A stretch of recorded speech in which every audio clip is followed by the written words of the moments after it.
Hi hello నమస్తే welcome to Sunitha curry సంధి creators. స్వాధ్యాయంలో భాగంగా ఈరోజు మీ ముందుకి భావనా శక్తి, మన యొక్క ఆలోచనలు, వాటికి శక్తితో కూడుకుంటే మరి అవి ఒక అద్భుతమైన రూపాంతరం చెందుతాయి. మరి ఈ యొక్క పుస్తకాన్ని అందించిన వారు అరవింద్ రెడ్డి గారు, పిఎస్ఎస్ఎం ఫౌండర్ పితామహ బ్రహ్మర్షి పత్రిజీ గురువు గారు. ఎన్నో విషయాలు ఈ యొక్క భావనా క్షేత్రం గురించి, వాక్క్షేత్రం గురించి, చేష్టా క్షేత్రం గురించి ఎంతో అద్భుతంగా మనకి ఎన్నో విషయాలు తెలియచేశారు. మరి ఈ యొక్క పుస్తకంలో ఏదైతే ఈ యొక్క మాస్టర్ రచించారో రాశారో అవన్నీ మీ ముందుకు యథావిధంగా మరి పుస్తకంలో ఏదుందో అదే మీ ముందుకు తీసుకురావడం జరుగుతుంది. ముందు మాట యద్భావం తద్భవతి. శ్రీకృష్ణ పరమాత్మ చెప్పినట్టు యద్భావం తద్భవతి. ఎవరి వాస్తవానికి వారే సృష్టికర్తలు. మన జీవితానుభవాలకు సంపూర్ణంగా మనమే బాధ్యులం.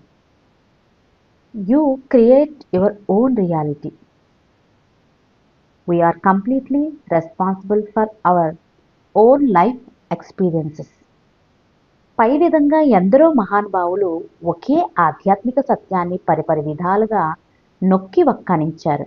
అందరూ చెప్పింది ఒక్కటే, నీ అంతరంగంలోని భావనే నీ బహిర్గత జీవితంలో అదే రూపంలో సంభవిస్తుంది. As is your inner feeling, so is your outer experience. మానవ జీవితం భావనాత్మకం. ఆధ్యాత్మికంగా త్రికరములైన వాక్కులు, మనస్సు మరి కర్మలు ఎట్లుండినను మన హృదయంలోని భావనే ప్రధానం. కావున మనం మాట్లాడే మాటలు కానీ, చేసే ఆలోచనలు కానీ, చేసే కర్మలు కానీ ఆ భావం లేకుండే అవి బాహ్యంలో సంభవించవు. అదే భావనా శక్తి, ద పవర్ ఆఫ్ ఎమోషన్. అంటే మన అంతరంగంలోంచి వెలువడే భావనయే బాహ్యంలో మన భవితగా మారుతున్నది. అదే శ్రీకృష్ణుల వారు సుమారు 5000 సంవత్సరముల క్రిందటే బోధించిన యద్భావం తద్భవతి. ఈనాడు మానవుడు మనసు కేంద్రంగా జీవిస్తున్నాడు, మైండ్ సెంటర్డ్ లివింగ్.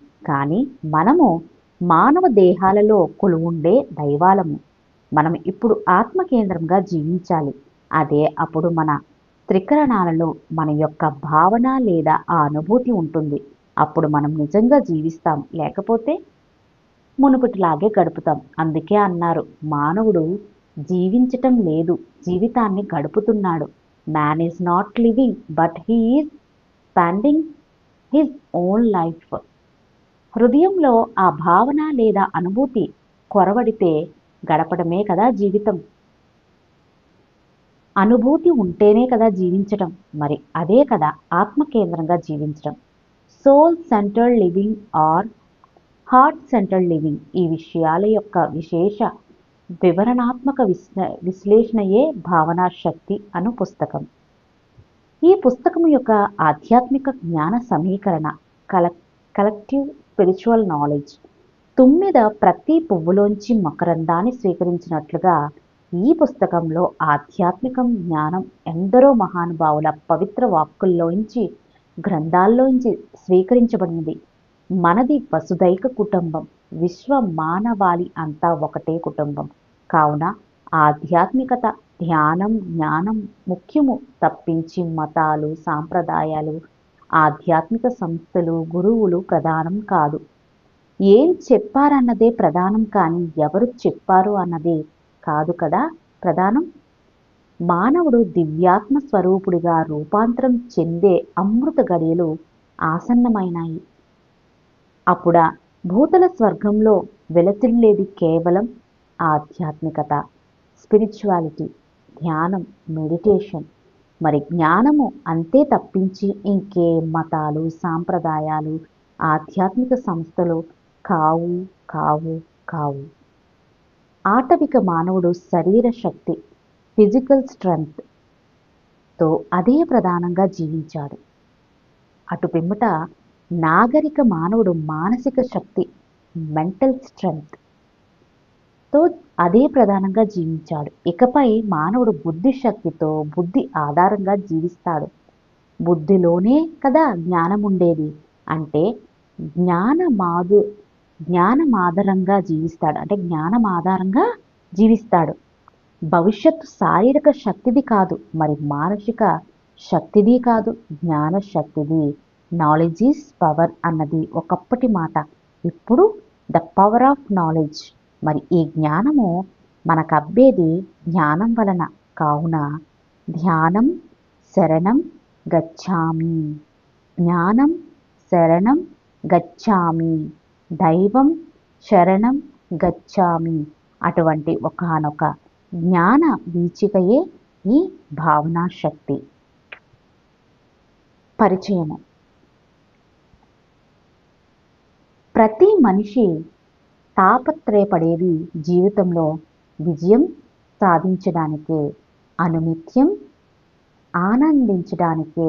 శారీరకంగా అంటే శారీరకంగానైనా అంటే ఆనందాలు ఎన్నో రకాలుగా ఉంటాయి. మరి ఆనందాలు శారీరకంగా కావచ్చు, మానసికంగా అయినా, మరి ఆధ్యాత్మికంగానైనా స్వస్థత పొందడానికే. మరి చక్కటి ఆరోగ్యంతో, మానసిక ప్రశాంతతతో, సామరస్యమైన సంబంధ బాంధవ్యాలతో, మెరుగైన ఆర్థిక స్తోమతతో, తన ప్రతి ప్రయత్నంలోనూ విజయ పరంపరతో విరాలి విరా విరాలజిల్లడానికే అంటే విరాజిల్లడానికే తన యొక్క ప్రయత్నం అంతా. వీటన్నిటినీ అనుభవిస్తూ నిత్యము ఆనందోలికలతో తేలియాడేందుకే. అయితే ఈనాటి మానవుల పరిస్థితి ఏమిటి? శారీరక అస్వస్థలతో, మానసిక అశాంతితో, విరిగిపోయిన సంబంధాలతో, ఆర్థిక లేమితో, ఓటమితో తమ జీవితాన్ని మృగ్యం చేసుకుంటున్నారు. మరి దుఃఖ సాగరంలో మునిగి తేలుతున్నారు. మరి పరిష్కారం ఏమిటి? ఏమిటి? ఏమిటి? పరిష్కారం ఒక్కటే. మానవుడు జీవించే శాస్త్రాన్ని, సైన్స్ ఆఫ్ లివింగ్, జీవించే కళను, ఆర్ట్ ఆఫ్ లివింగ్ అను తెలుసుకోవడమే. అంటే ఈ రెండిటిని మనకు నేర్పే ఆధ్యాత్మిక శాస్త్రం, స్పిరిచువల్ సైన్స్. ఈ యొక్క స్పిరిచువల్ సైన్స్ను సమగ్రముగా అర్థం చేసుకోవాల్సిందే. ఆధ్యాత్మికత అన్నది ఒక మహాసాగరము. ఈ సాగరంలో యద్భావం తద్భవతి అన్నదొక కెరటం. ఆధ్యాత్మిక జీవితంలో భావన చాలా ప్రధానమైనది.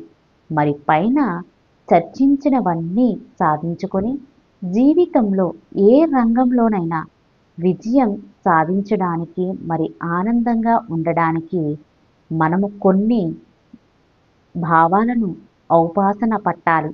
ఈ భావాలను మన జీవితాల్లో సాధన చేస్తే మన జీవితం నవరస భరితంగా, అంగరంగ వైభవంగా మారిపోతుంది. అవేంటో చూద్దామా మరి? భావనా శక్తి, ద పవర్ ఆఫ్ ఎమోషన్. ముందుగా మనం తెలుసుకోవాల్సిన సత్యాలు. మనం దైవత్వాన్ని పొందడానికి ప్రయత్నించే మానవులము కాము. నిజానికి మనము మానవత్వాన్ని అనుభవించడానికి దిగి వచ్చిన దైవాలము. దైవత్వం అన్నది మనకు ఎల్లప్పుడూ అనుకూలంగానే ఉంటున్నది. మరి అది ఎప్పటికీ మనకు ప్రతికూలంగా లేదు. అలా ఉంటే అది దైవత్వమే కాదు. మనం ఏది అడిగితే అది ఇవ్వడానికి దైవత్వము ఎల్లప్పుడూ సిద్ధంగానే ఉంది.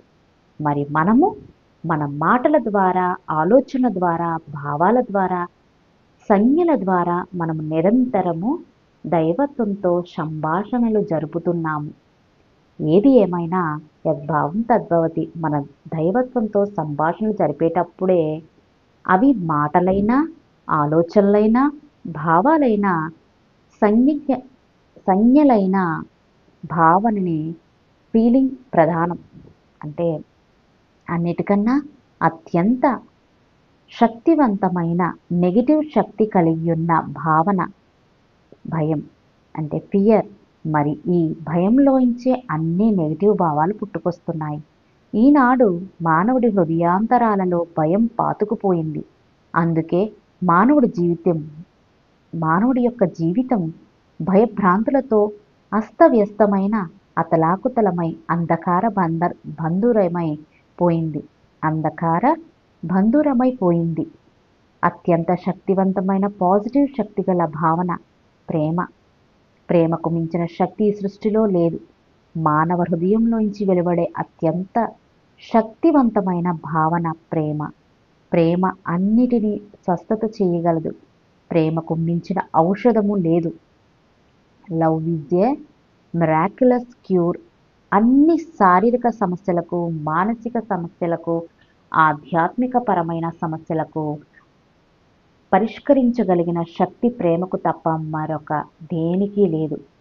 ప్రేమ శక్తి అన్ని మానసిక జాడ్యాలను, అన్ని సంబంధ బాంధవ్యాలను, అన్ని ఆర్థిక సమస్యలను, ఓటమికి సంబంధించిన అన్ని సమస్యలను నయం చేయగలదు.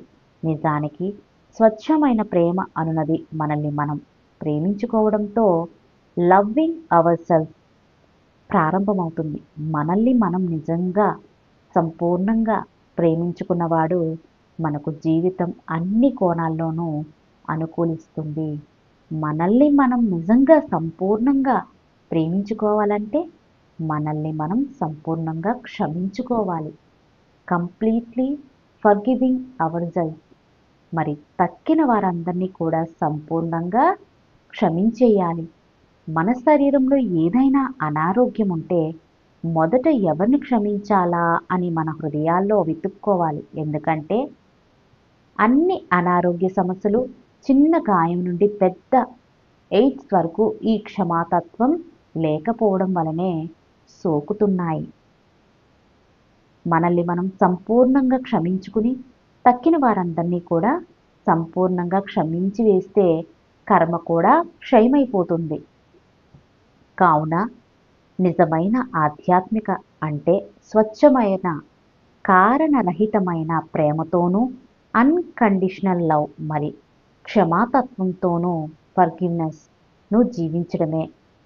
మరి ఆధ్యాత్మికత మొదలయ్యేది మన స్వంత సహజమైన శ్వాసను మనము గమనించడం ద్వారా.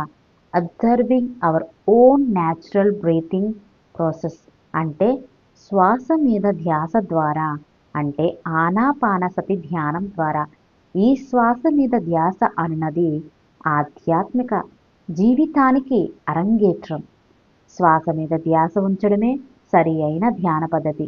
ఈ శ్వాస మీద ధ్యాస అనున్నది మనల్ని మనోశూన్యుల్ని చేసి మన స్వంత ఆత్మతత్వాన్ని మనకు తెలియజేస్తుంది.